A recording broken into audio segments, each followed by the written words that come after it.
Porquê é que nós nos rimos? Eu diria que há vários motivos pelos quais as pessoas se podem rir e que não necessariamente há uma verdade absoluta sobre o porquê de acontecer o riso. Contudo, há sim várias ideias que se juntam e que então ajudam-nos a ter uma compreensão mais global sobre o porquê das pessoas se rirem. Eu vi recentemente o Gonçalo Sousa a falar sobre o riso, que ele tinha lido sobre um filósofo, acho que era o Aristóteles ou Platão, que tinha falado sobre causar riso ser a imprevisibilidade. Apesar disso também ter a sua lógica e razão, será que é bem assim? Porque a nível global isso não é bem verdade. Porque, por exemplo, quem tem a intenção de ir visitar um espetáculo de stand-up comedy para se rir, inevitavelmente sabe aquilo que vai. É certo que vai haver estupidez, é certo que vai haver incongruência, fazendo com que esse argumento deixe de ter tanta lógica quanto teria. Então, porquê é que nós nos rimos? Apesar de mesmo assim isso ser verdade no nível microscópico, eu quero acrescentar aqui mais algumas ideias que podem ajudar a compreender o riso. E eu, ao analisar e observar empiricamente várias situações de riso, pude obter algumas conclusões e decidi gravar aqui este vídeo espontâneo para partilhá-las. Algumas delas são de que o riso acontece também, por vezes, por provocação a pessoas percebidas por figuras de autoridade de alguma forma, ou como aquele riso ou ato que foi proferido ou feito iria ser percebido por alguém como provocatório, ou tudo o que aí está implícito, causando um riso no outro. Também fruto dessa incongruência na lógica, daí então o indivíduo se rir. É como se tivéssemos encontrado um X numa incongruência lógica, que outro se baseia a sua vida ou parte dela, que socialmente descobrimos, apontamos, e então isso gera riso, que também é prazer. Esse prazer em descobrir essa verdade social por trás das máscaras, de alguma maneira, que faz o riso. É como se subitamente e momentaneamente o teatro social fosse desfeito e nós conseguíssemos ver os motivos ou coisas mais primitivas que estão por trás dos motivos de comportamento do outro, sem nos apercebermos implicitamente. E isso é fascinante de se ver. Um exemplo claro disso é a Joana Marques, recentemente mesmo com o processo por parte dos Anjos, apresentou-se à porta do tribunal, continuando a sua graça e o seu charme de comediante, por mais jocoso que seja, a conversar com a audiência que lá estava, de uma maneira que era provocadora de riso também, potencialmente para alguns estar a assistir, de maneira que ela não se estava a levar tanto a sério. Ou que também demonstra que duas coisas. Uma, que o próprio comediante também também não se leva a sério. E a outra, que eu também diria que está implícita, é a cobardia por parte do comediante em não conseguir entrar no teatro social de uma forma que o responsabiliza, uma forma que o responsabiliza e que leva isso a sério. O que também argumentavelmente é um mecanismo de defesa do ego.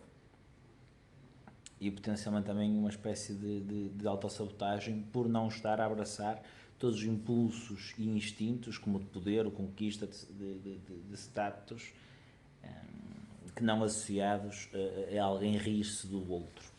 Que é isso que as pessoas fazem do comediante. É rir-se dele do que aquilo que ele diz.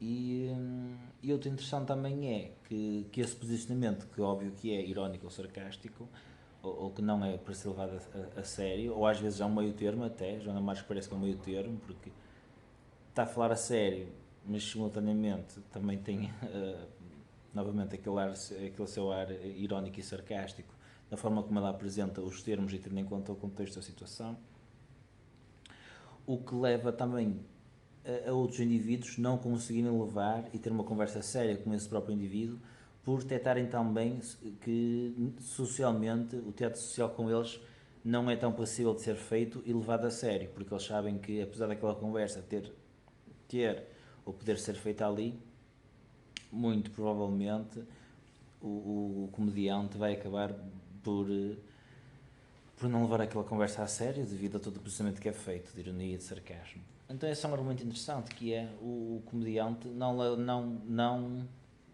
tem a coragem de levar a sério a sua própria vida. E é engraçado que eu lembro de ver uma referência a isto, de um empreendedor que ele dizia: há pessoas que têm a vida tão má, tiveram uma infância tão má, tão traumática, que a única maneira delas lidarem com aquilo era falar daquilo e rirem-se. Porque era uma maneira de não levar aquilo tão a sério, porque é mesmo uma dor, por vezes, muito, muito dolorosa.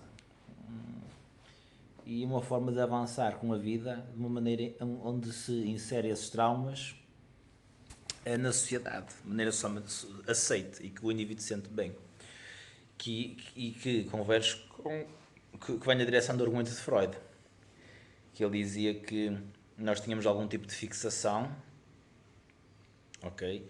Como por exemplo o prazer mórbido, e era por isso que havia alguns cirurgiões que tinham prazeres mórbidos, que então eles conseguiam satisfazê-los de uma maneira socialmente aceita, que era através de cortar tecidos, coisas mesmo instintivamente primitivas. Podemos argumentar também que é fruto que pode ser influenciado ou fruto do Herges e do Thanatos, da força de destruição da vida, no caso aqui da destruição,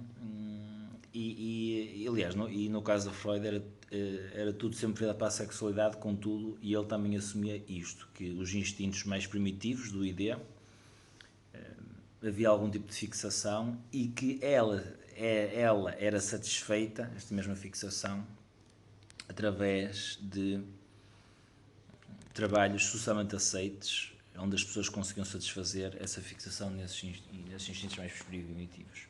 Aqui é a mesma coisa, a forma do indivíduo lidar com aquela fixação, neste caso num evento específico ou condição de vida, neste caso precária e que o indivíduo pensou no início de vida, sendo uma maneira de lidar com aquilo, porque isso também é fruto de traumas,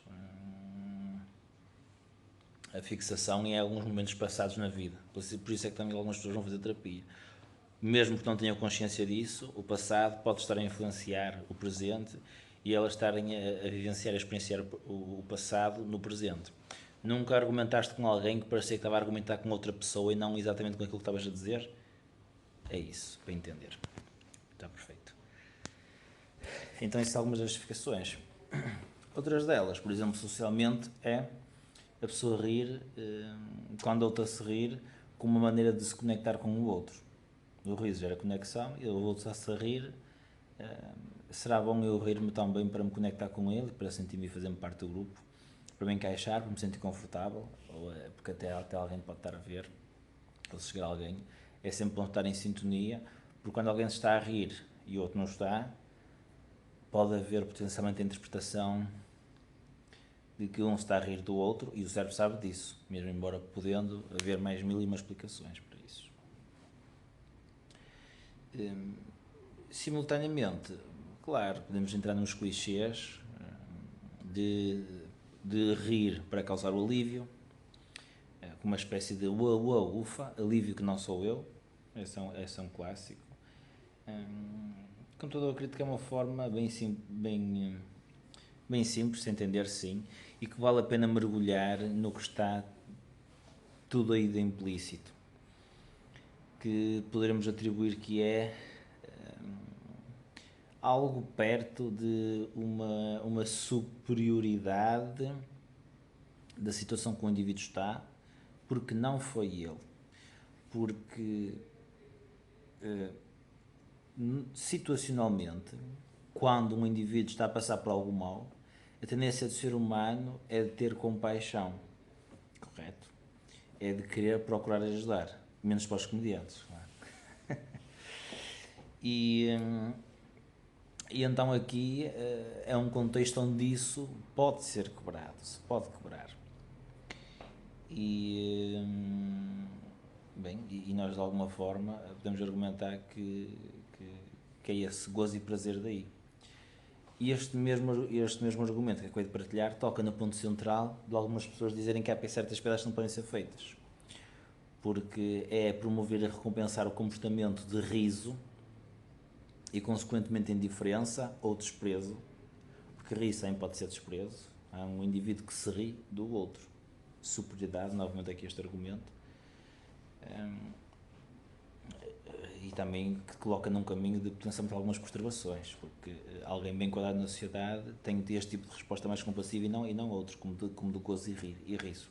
Não é mais educado sequer, ou mais socialmente integrado. E então o argumento é mesmo esse, de que ao reforçar este comportamento de riso, desta contextualização de desprezo, poderá então reforçar este comportamento e vir-se a tornar uma norma fora do contexto do espetáculo stand-up comedy, por exemplo, espalhando para outras situações. Agora, apesar de também ter alguma razão, embora pequena, se tivesse que dar um número, diria 20%, porque fora existem outros mecanismos que fazem as pessoas atuar e quererem ajudar o outro. Contudo, estes argumentos são bons. E mesmo assim, a pergunta poderá ser: porquê? Porquê é que alguém iria se rir de alívio porque não é ela? E não apenas manter a mesma postura, ou então ter essa atitude de compaixão, visto que estão-se a rir, pode ser também interpretado ou visto como gozo, superioridade, rir-se do outro, correto? E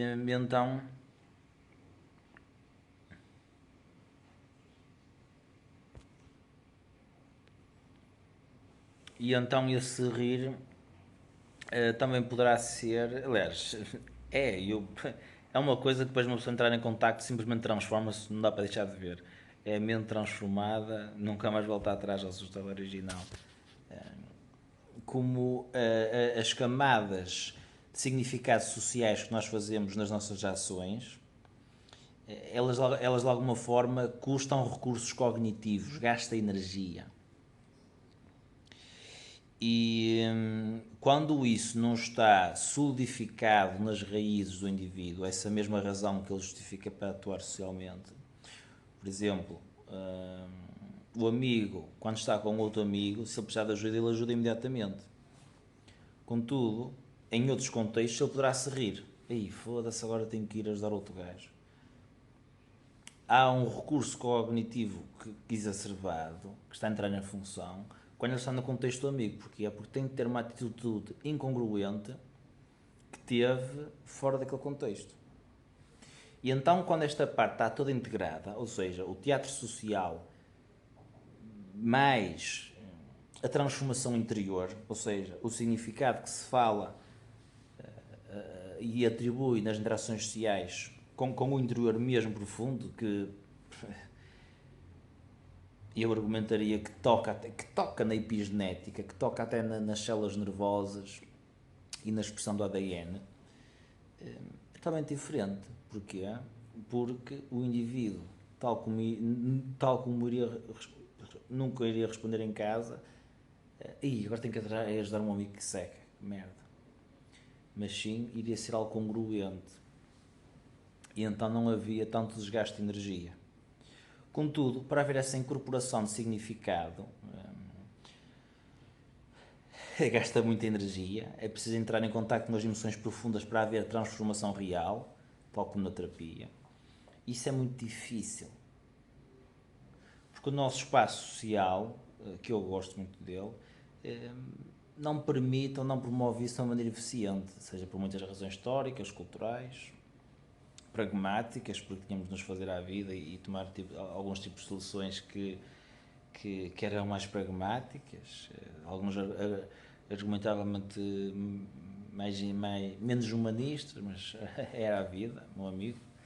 Por vezes quem vai para a guerra não está a pensar no quão desumano aquilo é.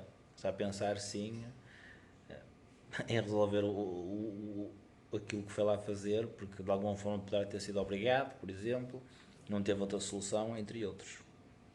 E por isso é que também, consequentemente, pode haver traumas de guerra. Também depende da atribuição de significado que o indivíduo faz. Mais coisas, o que é que eu posso dizer mais em relação ao humor, em relação a isto tudo? E então é como se houvesse ali um momento onde nós nos podemos rir e soltar a máscara, vumba, ok?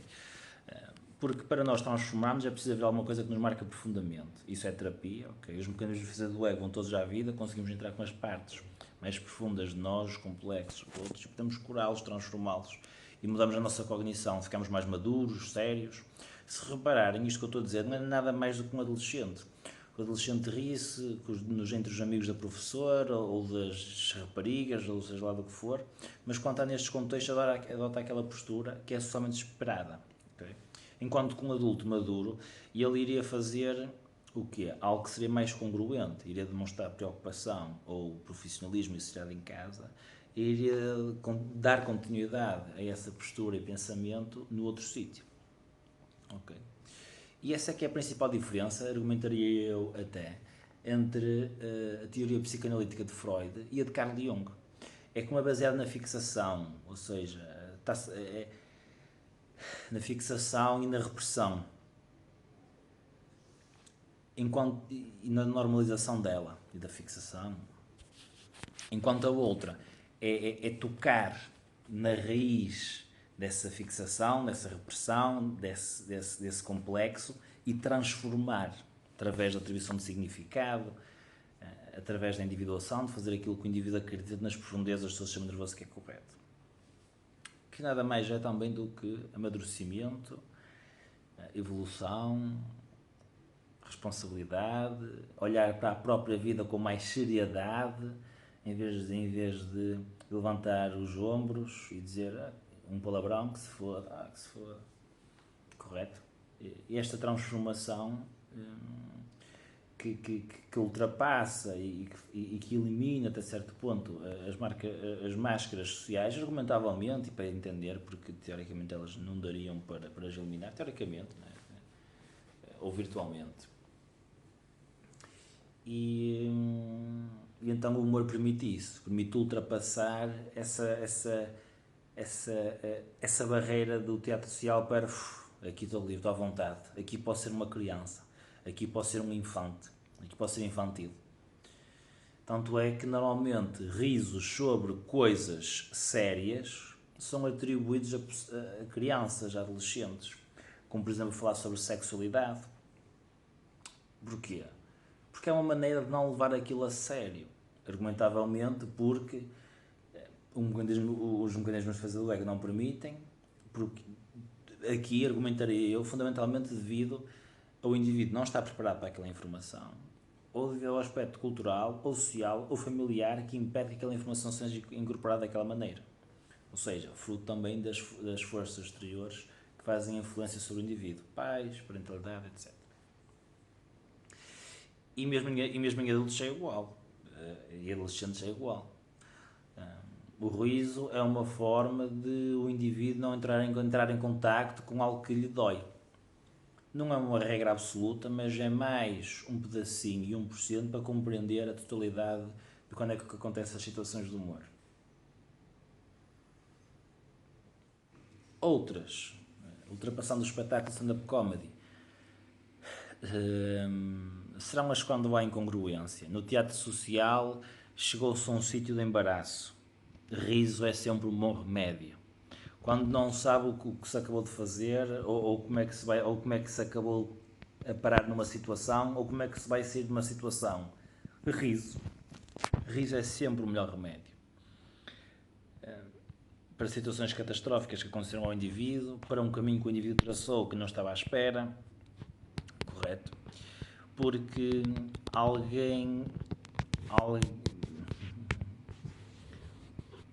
digamos que porque alguém que tem um domínio sobre o seu ambiente, sobre si próprio, uma capacidade de pensar a longo prazo e de abstração alta e inteligente também, conseguiria prever com maior ou menor grau as consequências daquilo que faria, iria atuar com intencionalidade, com propósito e iria conseguir estar bem integrada e não ia virtualmente para as situações.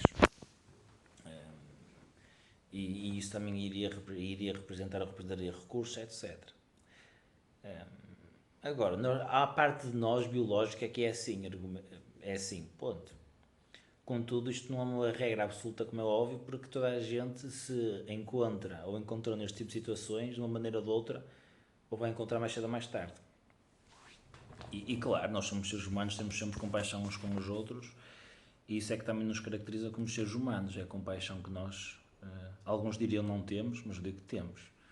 E prefiro sempre influenciar e falar por aí, ter sempre esta perspectiva esperançosa, é otimista, é realista. O que é que eu posso dizer mais sobre o humor? Este vídeo foi espontâneo, contudo acredito que ainda há muito mais para dizer sobre o humor para eu compreender numa totalidade. Então é isso, a incongruência, provocar outras pessoas num contexto onde isso é socialmente seguro ou virtualmente, testando e afirmando também os limites da liberdade de expressão e numa linha argumentativa também o quão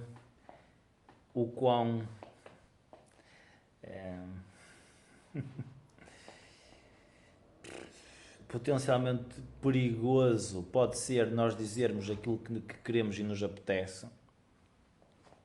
Eu sei que este argumento para algumas pessoas vai ser uma red flag, contudo, não sejam preconceituosos, tenham calma.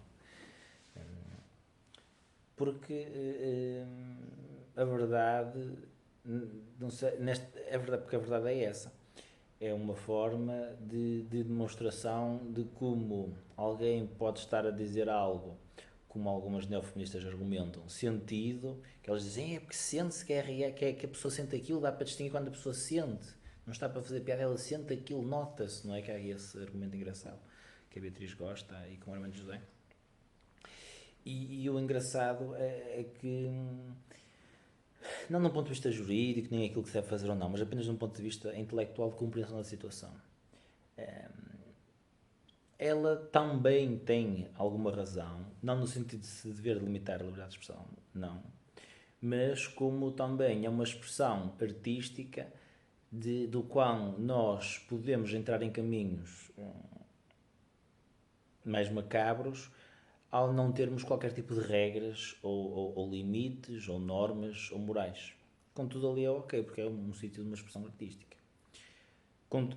Contudo, inclusivamente as mulheres são muito melhores a ler expressões, a ler expressões faciais, sim, mas o que eu quero dizer é emoções, a ler as emoções dos outros, a distingui-las e a expressar também as suas próprias emoções. Elas têm tendência a expressar-se mais do que os homens, ou de uma forma melhor, como quiserem argumentar ou argumentar.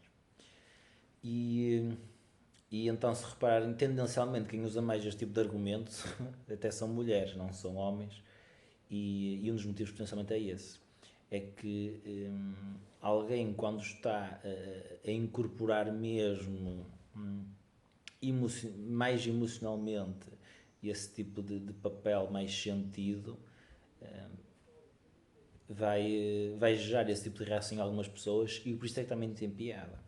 Porque ali é um contexto que não é para ser levado a sério e simultaneamente é uma crítica para essas pessoas, porque aquele contexto não é para ser levado a sério. É como se fosse eu reconheço os teus limites do conhecimento e as tuas incongruências, por isso também gera riso. Porque o humor também é muito simbólico, e a arte é muito simbólica, não é aquilo que exatamente está lá, mas sim as múltiplas camadas de significado que estão subjacentes à expressão artística que ali está representada. E uma delas já é essa. Okay. Contudo, do outro lado, a pessoa que diz, mas aqui sente-se, ele também tem algum pouco de razão. Porque, argumentavelmente, seria aqueles...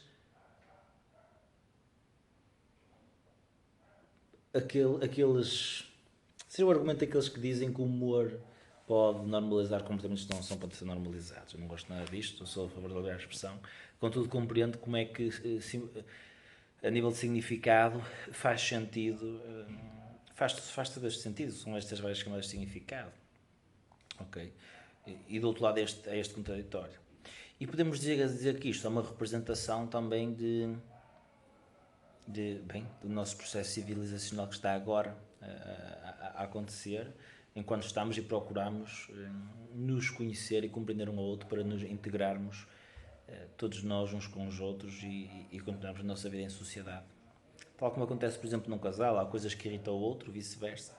Contudo, com terapia, ou falo, as pessoas vão compreendendo umas às outras, percebendo o que as move, por exemplo, e vão se lapidando. Como todas as interações sociais funcionam, nós em sociedade virtualmente é igual.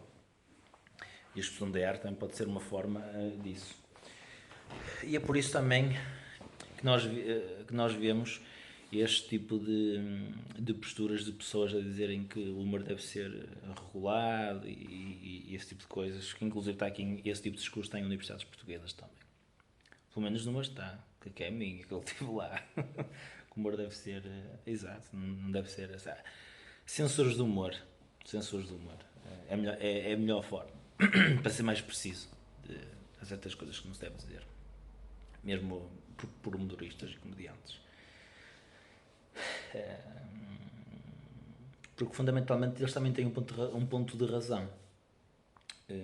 Contudo, esta não é a atitude correta a tomar, na minha perspectiva. Porque a tomada de consciência disso e consequentemente, a diferenciação das piadas que se faz deve ser feita por própria consciência dos indivíduos, do comediante, e consequentes indivíduos na sociedade, nas suas interações sociais, porque as piadas do comediante podem passar para as interações sociais. Eu dou um exemplo como streamer, que tinha mimos como toira, mas tinha mesmo um animal toira, porca, e tinha mesmo uma porca. E as pessoas usavam o duplo significado que poderia vir daí, e que também tinha graça, mesmo eu estando sempre objetivamente a representar a porca como uma porca que é, um animal, e a toira como toira que é, um animal. Então é muito interessante de se perceber. E contudo isso tem que ser voluntário. Tal como havia indivíduos que faziam piadas com sexos na rua, entre amigos, e que deixaram de o fazer, por algum ganho de consciência, por perceber que até isso os tendia a eles a ter mais comportamentos que eles não queriam ter. Contudo, regularizar isso nunca, porque abre caminhos para outros sítios que nós não queremos ir. Totalitarismo, como o Jordan Peterson afirmou lá nos Estados Unidos da América e no Canadá.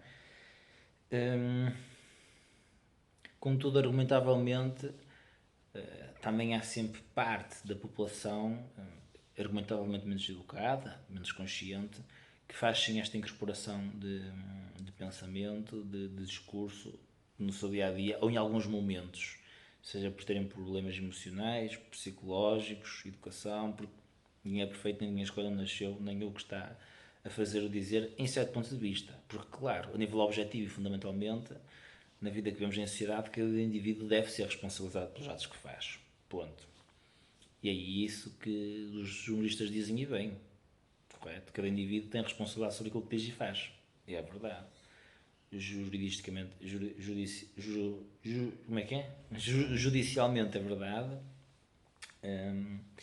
Contudo, a nível das forças invisíveis que influenciam o comportamento, a conversa argumentavelmente é outra. Apesar de o ideal ser sempre claro. O indivíduo responsabiliza-se por si próprio. Até porque, se houver desculpas para o indivíduo não se responsabilizar sobre o seu comportamento, inconscientemente também faz a diferença. Dependendo, claro, da cultura. Ok?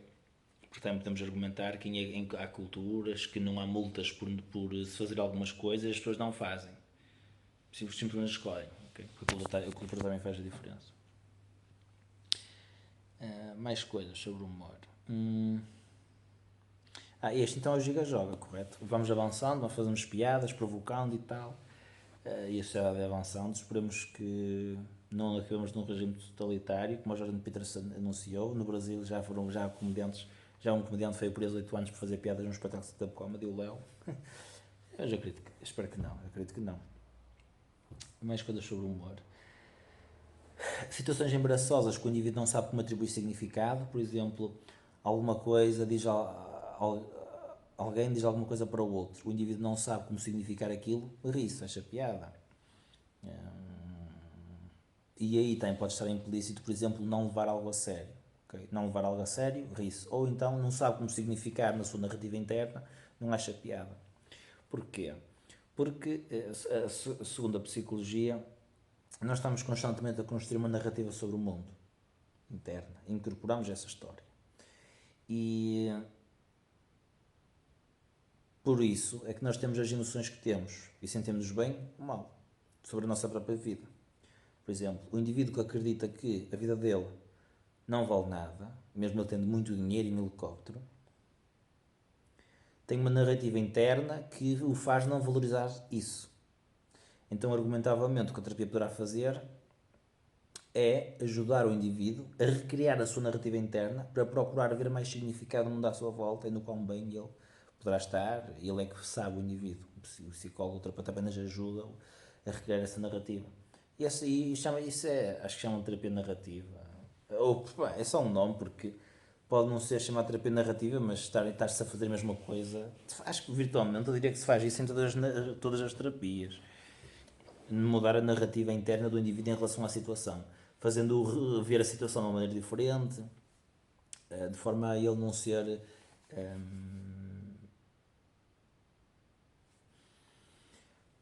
A não ser o quê? De forma a ele não ser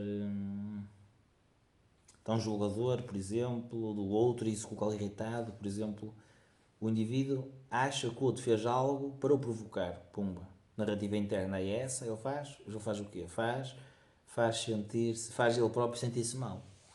Okay? Quando é tudo sempre questões de interpretação. Por exemplo, a Vanessa Van Edwards é uma cientista comportamentalista que ela foi estudar expressões faciais, interações sociais, porque ela, devido às suas experiências de vida, acredito eu, interpretava expressões faciais neutras como de raiva.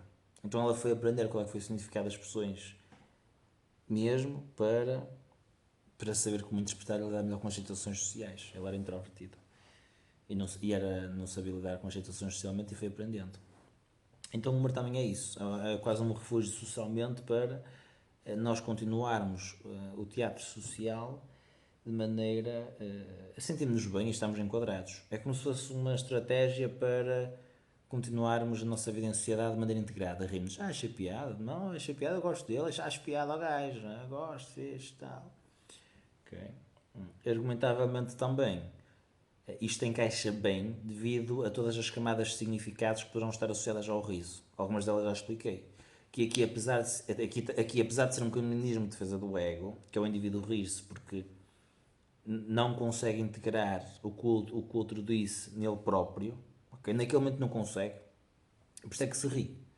Porque senão se calhar ia fazer mais perguntas, ele tinha próprio que pensar sobre isso. Já aconteceu assim, com certeza, alguém lhe dizer algo e você deixa-me pensar sobre isto. Ok. Então é uma forma de quase rápida de lidar com uma situação, de riso. Contudo, passa muito bem, eu argumentaria também devido a todas as camadas de significado que estão aí implícitas novamente.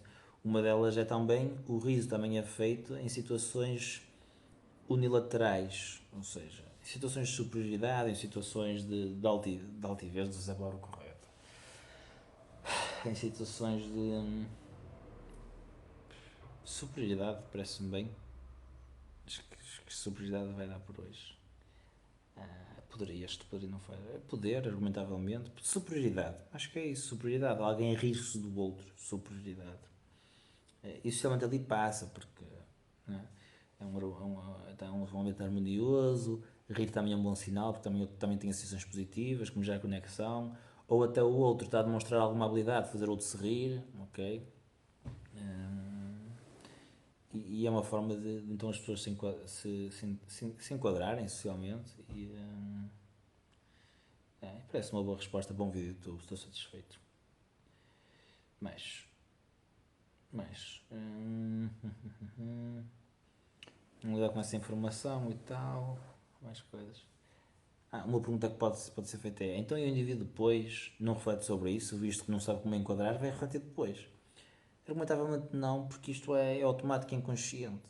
O indivíduo tem mais que fazer sobre do que isso, porque não é uma coisa muito séria, essa é uma interação social, e já ficou solidificado como o riso. Se ficou solidificado somente como riso, está feito. O que se faz socialmente é uma construção de significado sobre isto. Ou seja, então, João, a sério, gostas de. Achaste piada a isso? Ai, tu achas piada a este tipo de coisas? A, B, C. E já se solidificou ainda mais. Então fica ali uma espécie de fixação que é solidificada socialmente e os indivíduos são caracterizados assim e assim fazem e continuam a sua vida e isto também influencia a personalidade, ok? E depois, muito menos, o indivíduo vai refletir sobre isto porque, lá está, é só uma interação social, já está muito reforçado, está socialmente bem aceito, integrado, para quê? Não é? Está feito. Contudo, um argumento também pode ser: então, mas porquê é que ele iria sequer integrar isso socialmente? Como é que ele iria integrar? Porquê é que iria integrar? Porquê é que ele iria querer sequer integrar isso? E um argumento é: o indivíduo, devido a todas as forças fundamentais que o movem, ele não vai querer não subir no status social.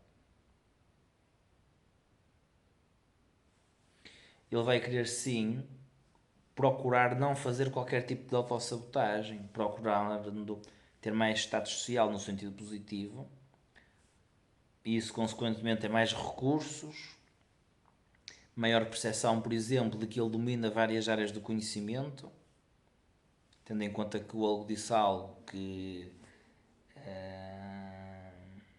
poderá ter a ver com conhecimento. Vou dar um exemplo concreto. O João Lopes, o youtuber, veio cá a casa, onde eu estou a morar, e disse: pá, um psicólogo que andasse de sacola eu não levava a sério. E eu ri-me.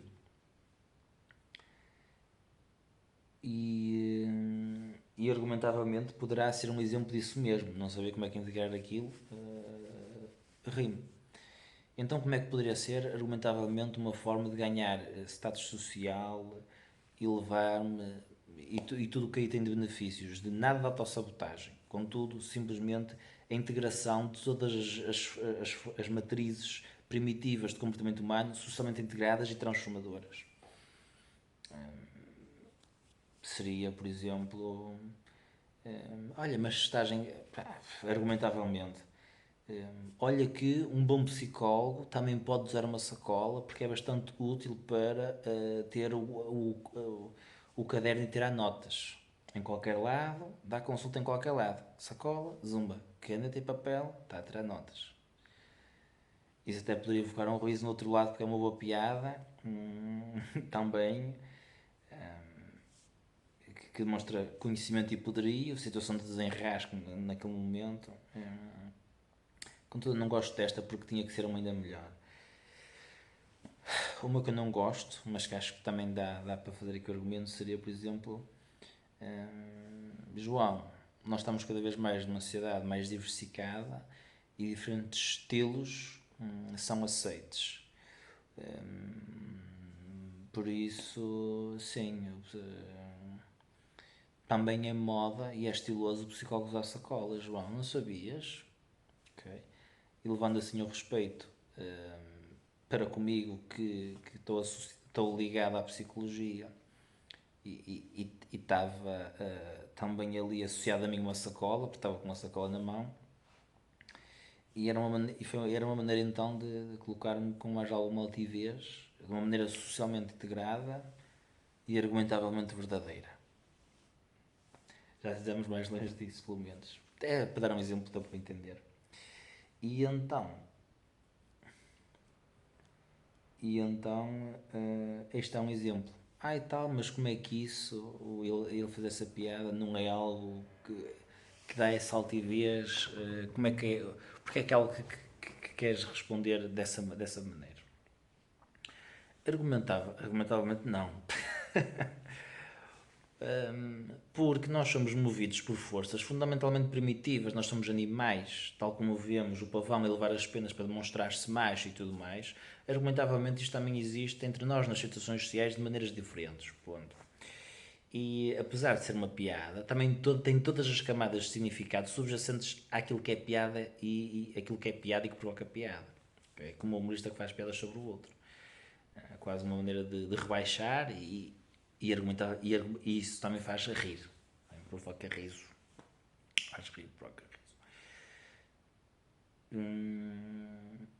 E então, apesar de objetivamente no mundo social não ser nada, simbolicamente e psiquicamente, numa perspectiva mais biológica, o que está ali, o jogo é diferente, correto? Porque alguém que faz piadas sobre o outro não vai ter tanto respeito quanto alguém cujas pessoas respeitam e que dão elogios ou que reconhecem o seu trabalho pela sua humildade e procuram elogiar ou fazer esse tipo de coisas, correto? Embora, claro, argumentavelmente e biologicamente falando, nesta perspectiva social também é uma maneira dos outros indivíduos de estarem líderes, por exemplo. Porque os líderes e pessoas de respeito, tendencialmente, as pessoas sentem que não devem fazer piadas com ela. Sentem-se desconfortáveis em fazer piadas com esse tipo de pessoas. Okay? É esse desconforto mais primitivo. A resposta está aqui. É essa. E, embora, claro, nós, onde estamos a caminhar na sociedade, estamos cada vez mais para desconstruir isto tudo. Contudo, as forças mais primitivas justificam isto desta maneira, na minha argumentação, na minha argumentativa. E então, está aí o porquê, correto? Nós conseguimos perceber isto, não é? Há momentos que nós entramos, nós sentimos que não devemos fazer piadas com o outro, apesar de já termos ultrapassado isto e estar mais integrado e tal, acho que todos nós reconhecemos esse mais instinto de respeito, não é? E um sinónimo de respeito é não fazer piadas com o outro, ou sobre o outro. Socialmente falando, então argumentalmente é isso. Por isso, uma das justificativas é esta. Mais.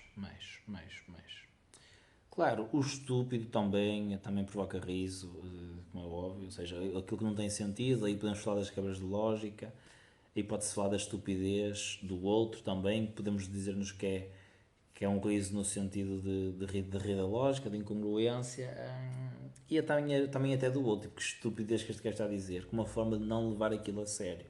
Porque, novamente, tudo aquilo que entra dentro da nossa psique humana é inerentemente a ele atribuído um significado, mais ou menos consciente. Então a forma de lidar com coisas que não fazem sentido é o que é rir, demonstrando o indivíduo para si mesmo que aquilo não deve ser levado a sério. Tanto é que as pessoas dizem, isso não é para levar a sério, isso é para rir, pelo amor de Deus. Okay? Porquê? Porque nós, quando vimos algo, inerentemente atribuímos algum tipo de significado a ele. Não dá para estar um dia na nossa vida sem atribuirmos qualquer tipo de significado ao dia. Okay? Dá para levar os ombros ou ignorar e passar à frente, e mesmo aí nós fizemos uma atribuição de significado, que foi o quê? Ignorar. E como isto são instintos normais e aparentemente primitivos, não sei quanto tempo é que o riso surge, mas é uma excelente questão. Contudo, tem um exemplo do porquê há algum tipo de humor funcionar. Tal como o humor estúpido funciona, tal como o porquê de haver pessoas que gostam mais do tipo de humor estúpido e de haver uma associação feita por algumas, não por mim, de que é mais imaturo comparativamente com o outro. Embora tenha certeza que também há pessoas muito puramente intelectuais que possam gostar de uma nonsense. Como, por exemplo, uma forma de fugir à seriedade ou até de sentirem-se seguras e relaxadas para com a seriedade que possam levar o seu dia-a-dia. Uma forma de, para lá, aqui posso não ser sério, aqui posso só libertar tudo aquilo que tive a pensar e a controlar durante o dia-a-dia. Isso causa tensão, pressão, stress, ali descomprime, ninguém te está a escrutinar sobre aquilo que vais a dizer, estás à vontade.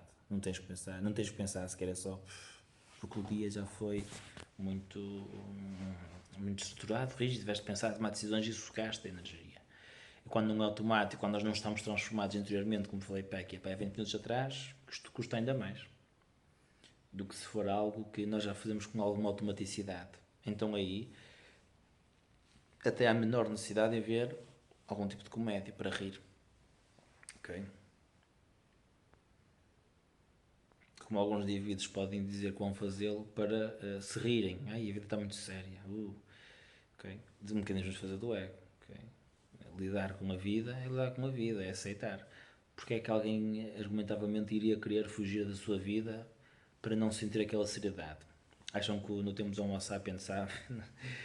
Acham que há 1000 anos atrás alguém se fazia isso como se faz hoje em dia? Não, não é? Aceitava-se aquilo.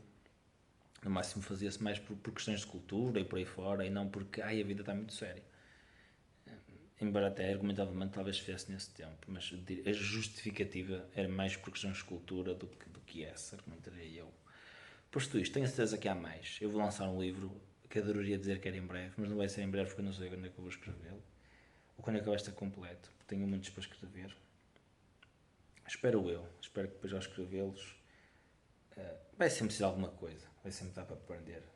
Por isso devo acabar por lançar sobre estes temas que eu falei e que vou falando, sobre diferentes temáticas, para cobrir a minha visão ampla, de maneira a transformar a tua visão sobre a sociedade, porque é uma coisa impressionante. Depois de entrar em contato com certas realidades e ideias, não olhamos para a sociedade da mesma maneira, é muito transcendente. Eu quero dar-te isso, ter consciência das forças invisíveis que mudam a nossa consciência e a mente humana, para então tomarmos melhores decisões em sociedade.